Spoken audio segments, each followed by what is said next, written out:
ꯎꯉꯣꯆꯥꯅ ꯃꯁꯥꯃꯛꯅ ꯅꯨꯄꯤꯁꯤꯡꯁꯦ ꯈꯣꯡꯄꯥꯛꯅ ꯀꯥꯎꯊꯒꯣ ꯗ꯭ꯔꯦꯟꯗꯨꯗ ꯇꯥꯔꯒ ꯃꯥꯏꯅ ꯌꯨꯡꯖꯜꯂꯒ ꯁꯤꯖꯅꯤ ꯅꯣꯏꯅ ꯇꯧꯅꯤꯡꯕ ꯇꯧ ꯀꯥꯏ ꯍꯥꯏꯕ ꯃꯑꯣꯡꯗꯨꯗꯤ ꯃꯤꯇꯣꯞ ꯃꯤꯌꯥꯡꯆꯥ ꯂꯩꯔꯤꯕ ꯃꯌꯥꯝ ꯃꯔꯛꯇꯨꯗ ꯑꯩꯈꯣꯏꯕꯨ ꯁꯥ ꯁꯟ ꯐꯨꯕꯗꯧꯅ ꯐꯨꯔꯒ ꯑꯩꯈꯣꯏꯁꯤꯕꯨ ꯃꯣꯏꯅ ꯀꯩ ꯑꯣꯏꯅ ꯎꯕꯅꯣꯕ ꯇꯁꯦꯡꯅ ꯍꯥꯟꯅꯃꯛꯇꯗ ꯉꯁꯤ ꯂꯦꯡꯕꯤꯔꯛꯏꯕ ꯅ꯭ꯌꯨꯁ ꯃꯦꯗꯤꯌꯥꯒꯤ ꯏꯆꯤꯜ ꯏꯅꯥꯎꯁꯤꯡꯕꯨ ꯑꯃꯗꯤ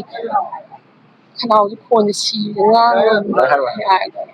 ꯑꯍꯥꯟꯕꯃꯛꯇꯗ ꯉꯁꯤꯒꯤ ꯂꯦꯡꯕꯤꯔꯛꯏꯕ ꯅ꯭ꯌꯨꯁ ꯄ꯭ꯔꯤꯟꯠ ꯃꯦꯗꯤꯌꯥꯒꯤ ꯏꯆꯤꯜ ꯏꯅꯥꯎꯁꯤꯡꯕꯨ ꯑꯍꯥꯟꯕꯃꯛꯇꯗꯤ ꯀꯣꯛꯅꯣꯟꯅ ꯈꯨꯔꯨꯝꯖꯔꯤ ꯑꯩ ꯏꯁꯥꯃꯛ ꯍꯔꯤꯕꯝ ꯔꯁꯃꯥꯗꯦꯕꯤ ꯑꯩ ꯍꯧꯖꯤꯛ ꯔꯤꯖꯅꯦꯜ ꯀꯣꯂꯦꯖꯇ 5th ꯁꯦꯃꯤꯁꯇꯔ ꯇꯝꯖꯔꯤ ꯑꯗꯨꯒ ꯍꯧꯖꯤꯛꯅ JFT ꯁ꯭ꯇꯨꯗꯦꯟꯠ ꯋꯤꯡꯒꯤ ꯚꯣꯂꯨꯟꯇꯤꯌꯔ ꯑꯣꯏꯅ ꯂꯩꯖꯕꯅꯤ ꯑꯗꯣ ꯉꯁꯤ ꯑꯩꯈꯣꯏꯒꯤ ꯃꯈꯥ ꯆꯠꯊꯖꯔꯛꯄ ꯑꯣꯏꯅ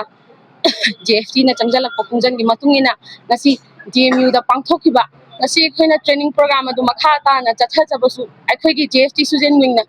ꯃꯈꯥ ꯇꯥꯅ ꯆꯠꯊꯕ ꯌꯥꯔꯣꯏ ꯍꯥꯏꯗꯨꯅ ꯑꯩꯈꯣꯏꯅ ꯊꯤꯡꯕꯒꯤ ꯈꯣꯡꯖꯪ ꯆꯪꯁꯤꯟꯕ ꯃꯇꯝꯗ ꯂꯩꯕꯤꯔꯝꯃꯤꯕ ꯁꯦꯟꯇ꯭ꯔꯦꯜ ꯐꯣꯔꯁꯀꯤ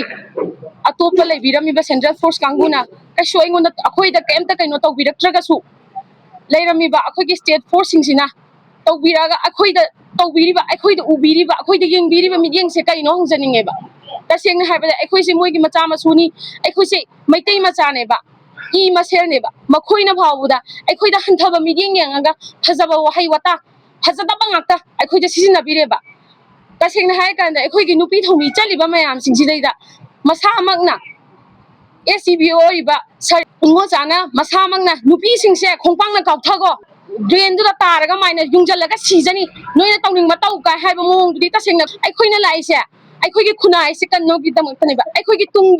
तुंगी लाइबा जेनरेशन सिगी दमक्ता अखोइ लाइबनेबा इसा इसाना अखोइगी इरोमदोमगी खलगा लापा नतेबा मसिदैसिदा मोइना सपोर्ट तौबिगद्रा हाइरगा मोइन ओइन अखोइदो ओनसलगा यामना फजदबा वहाइ वता सिजनबजे यामना हेंदा अखोइदा लाठी चार्ज तौबा खुत्ता चैना कन्थतबदै कैदगी अखोइदा याम थीना ngasiजे याम थीना टोचर तौरेबा ममांगदा किसु दुम तौरगा लाई ngasi सु मखा ताना दुम तौवेबा अदुबो ngasi अखोइना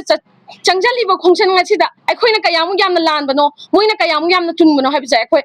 मोइदा खंगनिंगेबा मोइना अखोइदा उटपिगदबा मोइना अखोइदा सपोर्ट तौबिगदबदी अखोइ याम तौदेबा मितो मिया चा लैरिबा मया मरक्तुदा अखोइबु सा सन फुबदौना फुरगा अखोइसिबु मोइना कै ओइन उबनो तसेंना अखोइसिबु मोइगी मचा मसु ओइन उदबा अखोइसिबु साङा दौना उरगा अखोइदा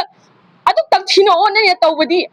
अखोइसु तसेंना हाय कान सात्रनेबा सात्रबा ओइन अखोइसु लाइरिक पारगा लैनिंगे युमदगे मपान थोगदना अखोइगी करियरगी दमक्ता खलगा अखोइसु लाइरिक तमगा लैनिंगेबा अदुबु ngasi अखोइगी तुंगी जाति अखोइगी इरमदमसिना मांगागे इरैजा पुमनमंगना मांगागा लैरम मतमदा अखोइना कमाइना अखोइगी करियर सेमगा अखोइ हिंगबा यादे अखोइ इरमदोमगी खलगा अखोइ कमाइना हिंगदोइनोबा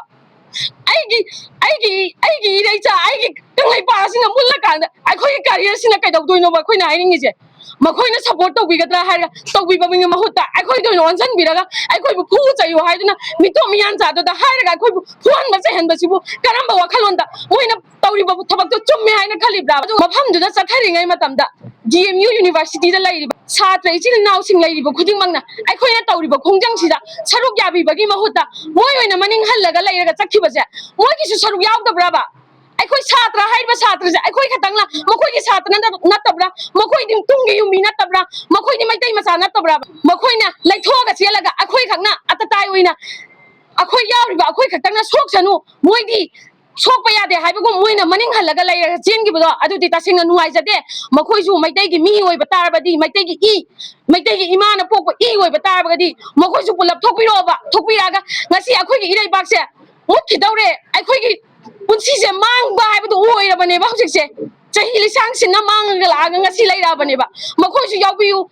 मणिपुर सिदा लैबिरिबा इचिलिनाव पुमनमक छात्र पुमनमकना थोकपिरक्तुना ngasi अखोइना चंगसलिबा खोंजंगसे सिदैदि यावसनबिदुना अखोइगी तुंगी खुनाय अखोइगी तुंगलम चबसे मांगगिगदौबा मुत्खिगदौबसे मसी अमतंगदि कन्मिनसीना हाइजनिंगी